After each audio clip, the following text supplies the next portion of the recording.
Bonjour à toutes et à toutes, bienvenue dans le monde magique de Lego Animation Kids Studios. Aujourd'hui, on se retrouve pour une nouvelle vidéo sur koh où je vais vous faire un débrief ainsi qu'un avis sur l'épisode de la finale justement de koh les armes secrètes. L'heure de la finale a sonné à koh. Maxime, Lucie et Jonathan sont qualifiés pour l'épreuve des poteaux. Clairement une épreuve mythique de koh honnêtement. L'épreuve se passe très bien, jusqu'au moment où Denis Brognard leur annonce que l'épreuve sera de plus en plus difficile, car une partie de leur poteau est retirée, et qui est tombé en premier, je vous donne dans le mille, c'est Jonathan, il a perdu, donc il ne reste plus que Lucie et Maxime qui tiennent sur les poteaux. Et qui a gagné les poteaux ? Eh bien, c'est Maxime, elle a gagné les poteaux. Franchement, j'étais très content parce que c'est une des candidats que j'aime le plus dans cette saison de koh. Maxime choisit donc Lucie pour l'accompagner pour la finale.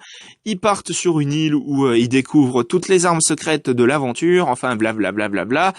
Et Denis Brognard se retrouve avec les membres du jury final, tout ça, voilà. Lucie et Maxime arrivent, et donc le jury final vote pour le candidat le plus méritant de cette saison de koh justement.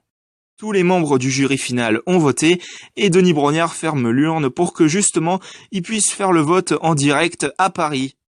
Donc le direct à Paris a lieu et on retrouve tous les candidats de koh les armes secrètes, que ce soit ceux qui ont été éliminés avant la réunification et ceux qui ont été éliminés après la réunification, donc le jury final. Maxime et Lucie arrivent et qui a gagné parmi Maxime et Lucie ? Je vous laisse quelques secondes pour réfléchir justement.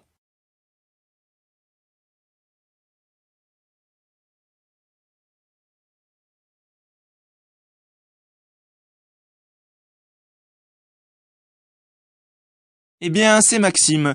Donc Maxime est la grande gagnante de koh les armes secrètes. Elle remporte donc les 100 000 € promises au vainqueur. Donc c'était vraiment une saison mémorable de koh, franchement. J'ai beaucoup aimé suivre cette émission, franchement, qui est la meilleure de TF1 à mes yeux. Donc voilà, c'était le débrief ainsi que mon avis sur l'épisode de la finale de koh les armes secrètes. J'espère que ça vous aura plu. Si c'est le cas, mettez un bon pouce, un commentaire et n'hésitez pas aussi à vous abonner. Franchement, ça me ferait extrêmement plaisir. N'hésitez pas à vous abonner également à la chaîne de JL7 et de HL5 Gaming. On se retrouve pour de prochaines vidéos dans le monde magique de Lego Animation Kids Studios. À la prochaine, au revoir.